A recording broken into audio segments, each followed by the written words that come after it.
Hey everyone, welcome to Group Text. Well, it's official. The United Kingdom and its commonwealths have a new ruler.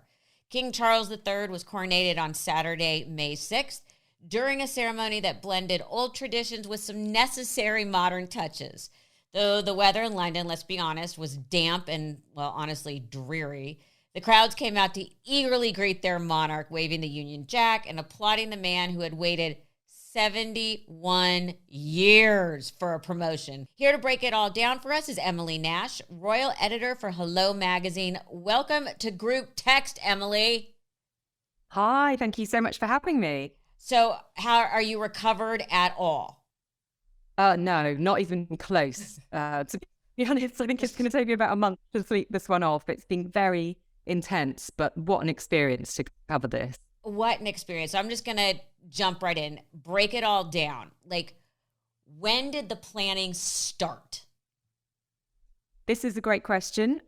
You'd think that given there's been nearly 71 years, that it would have happened over many, many decades. But I think that actually there was a real sensitivity around this one, and they couldn't fully bring plans into place until around about Christmas time, just gone. So they had the London Bridge operation to, get through. The king obviously had a huge amount of things to get his head around. And then the planning began in earnest towards the end of last year.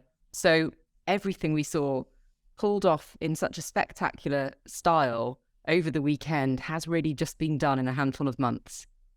I mean, people take a year to plan a wedding, so I cannot imagine the getting that done. And for people who don't know, London Bridge, for everybody and all world leaders, they have a death plan about how things are going to work when they die. And the Queen's was called London Bridge.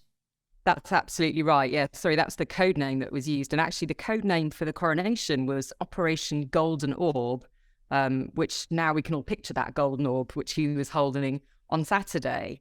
So there has been obviously wider planning going on behind the scenes, but a lot of the personal touches will have been brought in just over the last few months.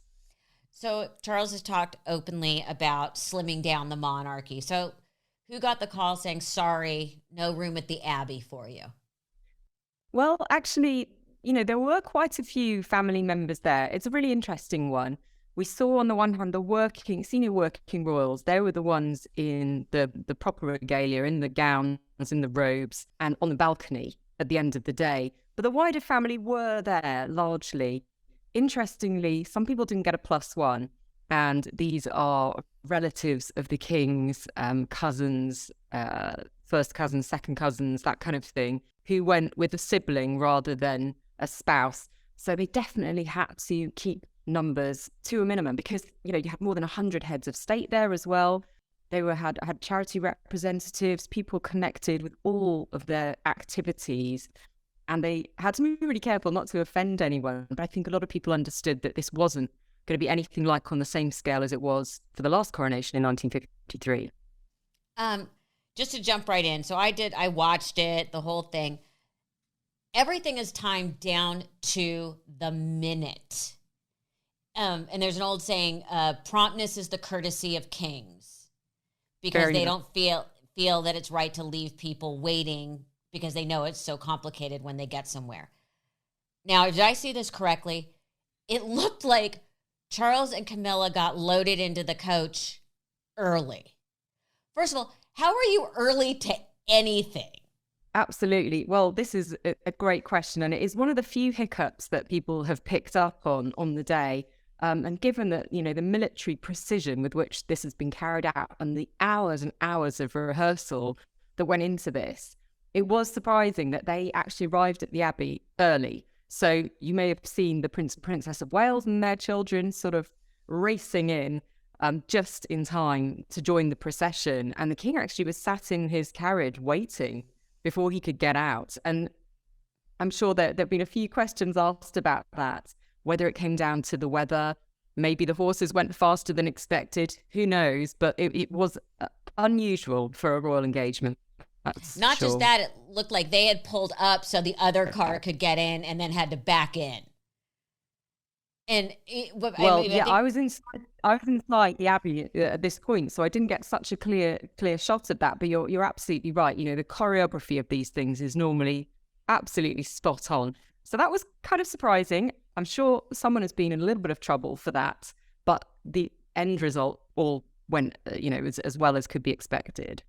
yeah, because Kate and William were actually on time to the minute they were supposed to get there. But it almost looked like Charles was like, fuck it, I'm getting out. You know, it really did seem like enough of the waiting. I know, yeah, which did Which you make think me about, laugh. if you think about the pressure on him and, knowing that he was being watched and probably commentators starting to ask questions like, why isn't he getting out? What's going on? I thought that there was a very funny expression on Prince William's face as well. He looked very much like, well, like me or my husband when we're trying to get our kids out to school in the morning. It's a bit like, please just put your shoes on. Just put your shoes on. He had that expression of like, we're doing our best here, guys. But actually, it turns out it wasn't their fault. It was the king was too prompt for his own party. Yeah, I was just like, oh, this isn't good. Speaking of the arrivals, people I don't think realize those clothes, especially the king's, those robes weigh a ton. Because first I was like, wow, he's really walking slowly, like chop, chop, let's go. And then I remember an interview with the queen saying, you have no idea how heavy these garments are. Yeah, absolutely. I mean, you're talking very, very heavy silk velvet fabric on the robes of state that they walked in to the abbey with. They also, have a considerable width to them. They needed 4 boys to carry each of the robes at the back.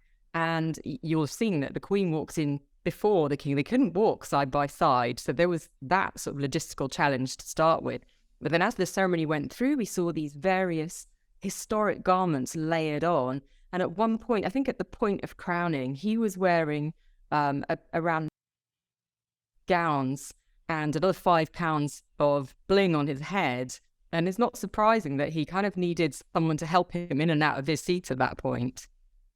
Because you can't move your head, because if you put your head forward, the crown's going to fall off. Yeah, or something terrible is going to happen to your neck. The way. Yeah, or you're going to lose, because there were all those little stairs. I'm like, oh, someone is going to wipe out.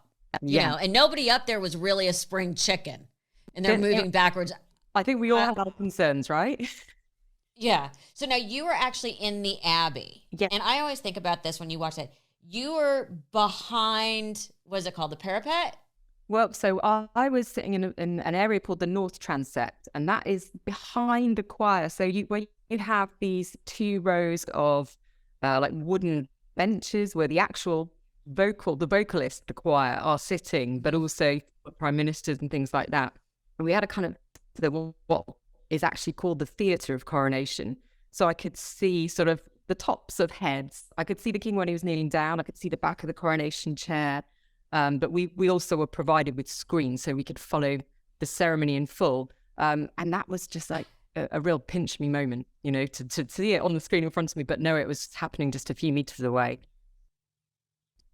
So for the people in the back near the door, they can actually see because there are screens. There are screens, absolutely, because you'd feel a bit shortchanged, wouldn't you, if you'd been sitting in the Abbey for 3 or 4 hours before the ceremony even starts, and then you couldn't actually see the crowning moment, so to speak. So, yeah, that was a huge advantage, actually, because what you get from being in there, Melissa, is the atmosphere, which is, incomparable, really. The music sounds insanely good in the flesh. The smell of the flowers, the colors, the costumes, the outfits. It was like a real assault on the senses. Because that doesn't come through so much through the screen, but I can only imagine just sitting there for that historical moment must have been overwhelming in a lot of ways. It was, and it was actually surprisingly more emotional than I'd expected. I think my background is as a news journalist, and I've been covering the royals now for a decade. But I didn't expect to find it as moving as I did in some parts. And weirdly, it was the moment that we didn't see when he disappeared behind the anointing screen that kind of got me. I felt a bit of a lump in my throat at that moment.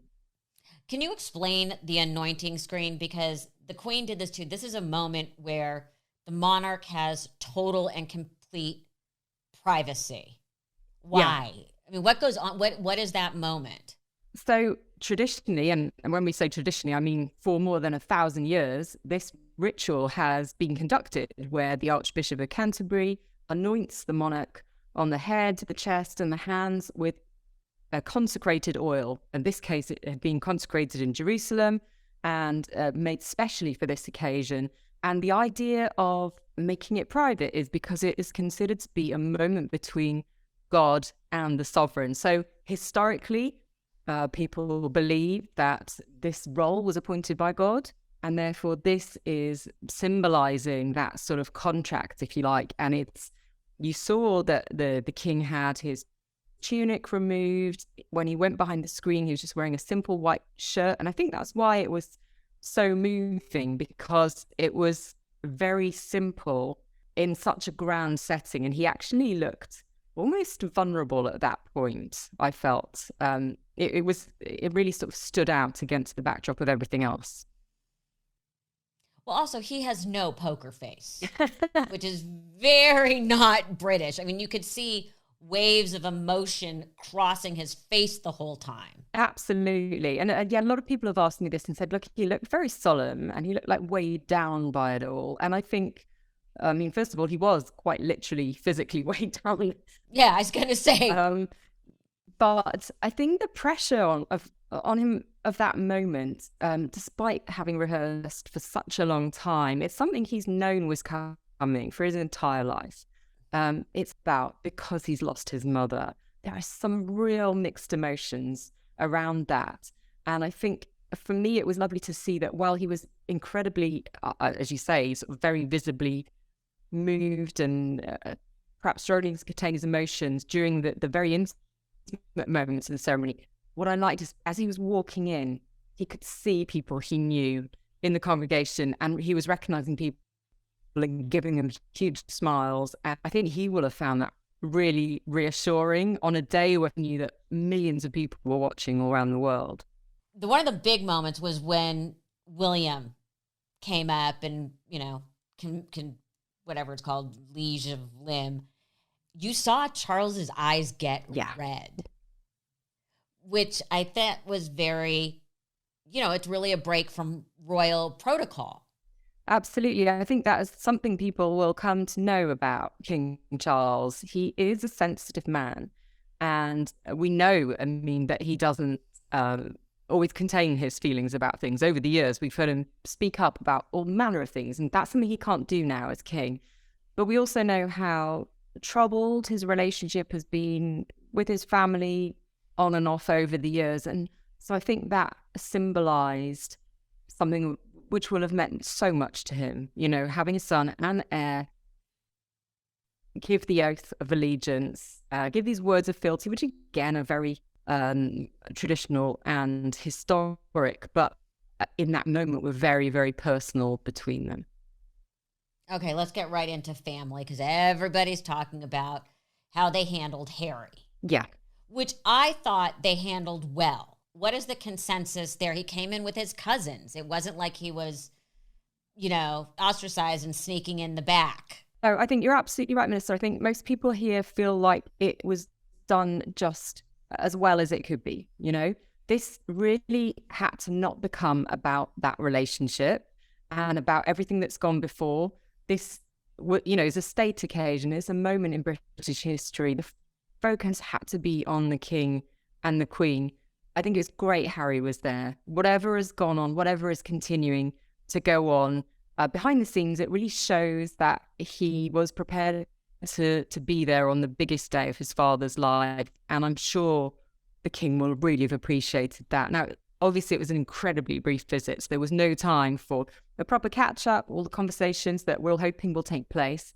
That will be down the line. But I think that the fact that he came, will really stand them in good stead moving forward. And you're absolutely right. I think he was there, but he didn't become the focus. So that's going to take me right into my next question, which is, he has become a true American. The fact that Dior put out a press release that they dressed him, I felt was wrong. And there's no way they put out a press release without him knowing. And that felt, very American, like an advertising that you got a free suit. How was that received? There've been a lot of discussions about this. Oh, from my point of view, I don't see that it's so much of a problem because we know who's dressed all the women, okay? So if you're happy to know that Alexander McQueen have dressed Kate, or that Susanna has dressed the Duchess of Edinburgh, or that the gowns were made by Ravenscroft, who've been, robe makers to the king for however many years, I don't see why he shouldn't also have that question answered. Maybe it's because it is coming from the couturiers themselves that it jars with people a little, but, he's on the outside world now. So I don't think we can be too critical of this. Yeah, see, because I feel like with the women and these sort of public-facing women, of course, they're going to say it. I just thought, we didn't talk about who made, Edward's pants. I think we had enough detail on the day. Yeah. Maybe no one wanted to know. I know, I do know exactly what you mean, but I think you kind of a double standard about this. Okay, why no tiara moment? Yet Kate managed to thread the needle on that one. My goodness. She pulled it off amazingly well. I think it was a bit of a masterstroke actually, because this was about not repeating 1953 and having every woman in the congregation in a tiara and every man in a coronet. The royals cannot have those optics in this day and age. We're living through a cost of living crisis in the UK. People are struggling to feed their families. This had to not be all about the opulence, even though, of course, it was. We had the crown jewels inside the abbey, all the things we've talked about already.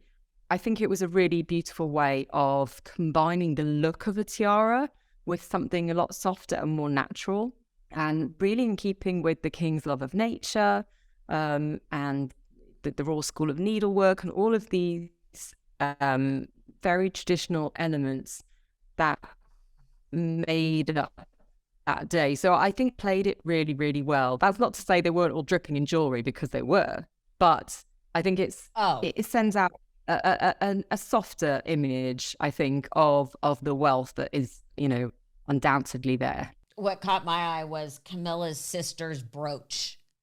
I was just like, oh my God. I was like, wow, that's a nice thank you gift. But explain to people what the significance of the different robes was and why the hell was Anne in that hat? Okay, well, this is complicated, but the various robes, for example, the purple and the blue and red that Kate was wearing is a robe from something called the Royal Victorian Order, which is a kind of, not a club, but it's an order of honor that was given to you usually get it when you become a member of the royal family or if you've worked for the royal family for a long time, but robes are only worn by the very most senior members there. So they decided robes was the dress code. So members of the royal family wore whatever robe was appropriate to their ranking, if you like.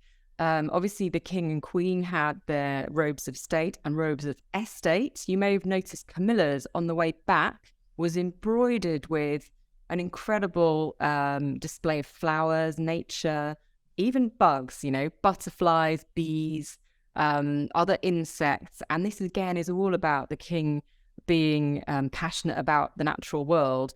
And I think these really lovely personal touches made these very archaic garments a lot more relatable. It kind of softened the whole thing a little bit and brought us back down to earth, quite literally. Well, because Charles went from red to gold. Yes. I knew you were going to ask me about the gold. I was lucky enough to actually go in and look at these garments a few weeks ago as part of our preparation for this. And those items are made of cloth of gold. That is when you take silk thread and you wind gold, actual gold thread around them. Now, none of these have been made for this occasion. They're all historic garments. One of them, I think, was made for the coronation of George IV in 1821. So these are things they've already got in the closet, okay? No one has gone out and spent buckets of money on new items So for all they looked really opulent, they were being recycled. And we know... hand-me-down. Yeah, I mean, the king loves sustainability. So they've been very carefully preserved and looked after. You can normally see them on display in the Tower of London among the crown jewels. And again, they're designed to look like priestly robes. So it all comes back to this ancient relationship between the sovereign and God. Because you've got to say the Brits do, you do ceremony and pomp and circumstance very, very well. Yeah, I think no one's kind of interrupted it. That's the thing, apart from, you know, during the Civil War in the 1600s. But it's just continued and continued. And I think that's what gives it its solemnity, but also its charm. And we just, looking at the interest from all over the world in this, I think it probably is a good thing for us. It makes us unique. Absolutely. So a lot of protocol was broken. The fact that, and I thought this was great, that Charles had his grandson, and I know it was a couple of his godchildren as his pages, and Camilla had her grandchildren, which is lovely. Yeah. How is that the breaking of protocol? The people carrying out the ceremonial roles during coronation would always be members of the aristocracy, people whose families had carried out that particular role over centuries. And this was more of a meritocracy than it has been in the past, although obviously these were personal appointments by the king and queen when it came to the pages. But a lot of the people we saw carrying in the items of regalia, for example, in the past would always have been done by lords of the realm, dukes, members of the royal family. And this time around were people who have served their communities, who are now elevated, in the House of Lords here. But there was a former nurse, there was a former TV presenter who has done a huge amount for inclusion and diversity in this country. And just the fact that women were doing it full stop was a first for coronations. We also saw female bishops involved for this first time. So it was a hugely different makeup to what we saw in 1953. So one of the other things is there was a lot of personal touches. What was the name of the band? Accession, the a cappella group? The Ascension Choir. The Ascension Choir, who actually sang at Harry and Meghan's wedding. And I heard that Charles requested them personally to have them sing. Not many people know that that Charles requested the choir at Harry and Meghan's wedding too. That was his idea. So it's entirely in keeping that he would have, it was not quite the same makeup as a choir, but some of the same people involved. So I think that was a beautiful touch. And again, going back to this idea of inclusion, they had music sung in Welsh, Irish, and Gaelic, Scottish Gaelic for the first time in a coronation. I think that really will go a long way to helping to unite people in other parts of the UK that don't always necessarily have much of an affiliation with the royal family. So there were all these clever considerations. You could tell he had spent a huge amount of time thinking about how to play this. Why isn't he getting the credit with the younger generation that he deserves, being clearly we found out he's a very forward thinker with the environment and preservation of important buildings and organic farming. And yet it still feels like, and especially with the concert, that the generation that should be raising him up doesn't care or just literally did not want to perform. That's crazy to me. Yeah, I think that they had to go to American performers. Yeah, I think it's sad. Interestingly, I was talking to one of the performers from the Coronation concert this morning, and he was saying that, he agreed without hesitation and he knows a lot about Charles's backstory, what he's done for the Prince's Trust. He's helped over 1 million young people in this country from deprived backgrounds to find employment, to find opportunities. People like Jimmy Choo. You probably own a pair of Jimmy Choo shoes, right? Oh, yeah. He came to this country as an immigrant, as a cobbler, essentially, and he began his business with a grant from the Prince's Trust. Idris Elba again, is another person who was helped. And these are people who might not otherwise have been successful if they hadn't been given that platform by this incredible charity. But you're right on the environment. He's been way ahead of the game. For 50 years, he's been talking about climate change. I think people will come round to it. You know, unfortunately, his life hasn't been without issues. We all know, we've watched The Crown. We remember the history. We had the tragedy of Diana in the middle of it. And I think it's a shame that for a lot of people, that has become the way that they define him. I really hope that with this coronation and everything that's come with it, he's always able to reset the way that people see him. And I think, you know, like the late Queen, she had a period probably in the 80s, 90s, where she didn't have the universal adoration that she did later in life. And I think that's kind of part of the nature of monarchy. You have your ups and downs, and you just have to sort of ride the wave, because you're not there because of your latest hit record or because of, you know, your latest big campaign. You are there for the long haul, and you have to just go with the flow, I guess. Kate has become the best at sending messages through her sartorial choices. Like, you know, I read that she was wearing Diana's earrings. Who else was doing that you could see, you know, they're sending a message of inclusion or all these different things, other than I didn't know about, you know, a nurse being asked to carry some of the crown jewels. And by the way, if you're a normal person, wouldn't you just like be touching it a bunch? I would just be like, can I just touch it? You'd be it on, wouldn't you? Yeah, absolutely. Yeah, that's a really good question. I think Camilla is another case in point, right? You know, she's got this coronation gown on. She has chosen the designer Bruce Oldfield, someone who has dressed her for decades.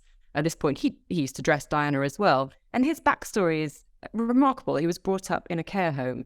He had a difficult upbringing. He was supported by a charity called Bernardo's, of which Camilla is a patron. And what a statement that makes, you know, to say, you are the person I'm choosing to dress me on the most important day of my life. And not just that, she asked him to embroider into her dress the names of her children and grandchildren, and even her dogs.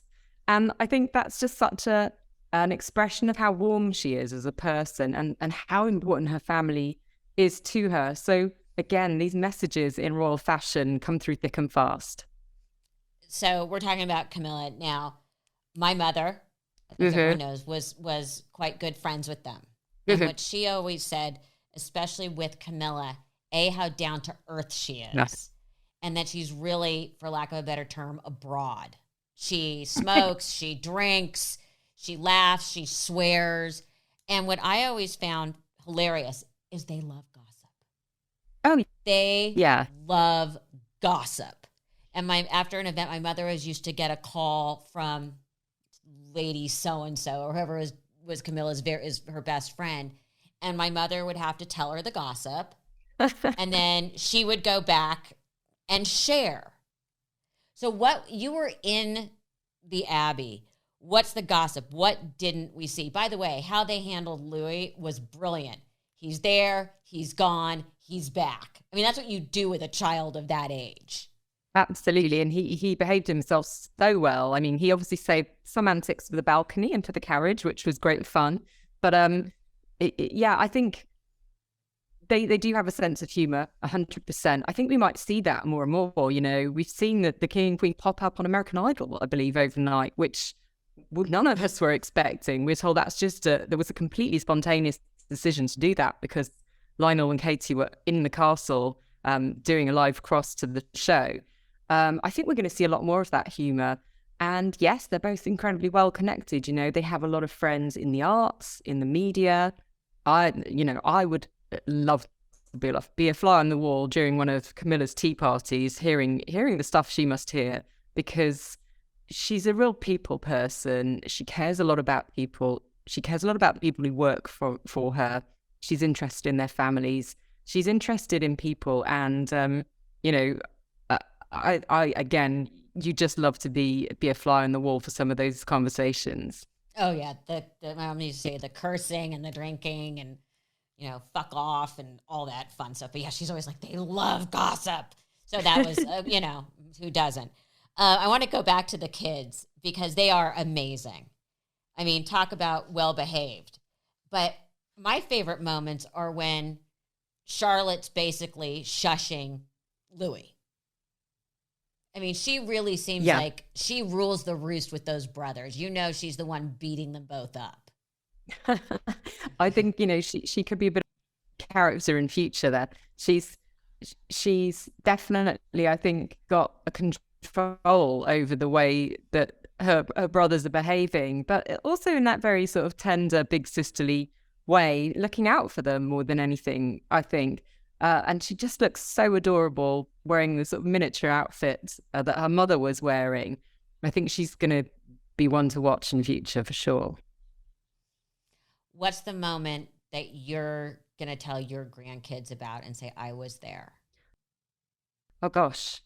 Well, actually, it probably, by the time, God willing, I have grandchildren, it probably will be relating to Charlotte and Louis, because there was a moment as the king was starting his procession out again, where they were singing the national anthem, God Save the King, and they were both fixed on him and just watching him walk. This is their grandpa, right? Walking past with the imperial state crown on his head and just singing along like that was a completely normal thing to do. What a memory for them. One day it's going to be their father. One day it's going to be their big brother. That's just quite incredible to think about. Well, this has been amazing. Thank you so much taking the time with us, because I know you need a drink and a nap. Just maybe several, Melissa, to be honest. Thank you so much. It's a pleasure. Thank you for having me.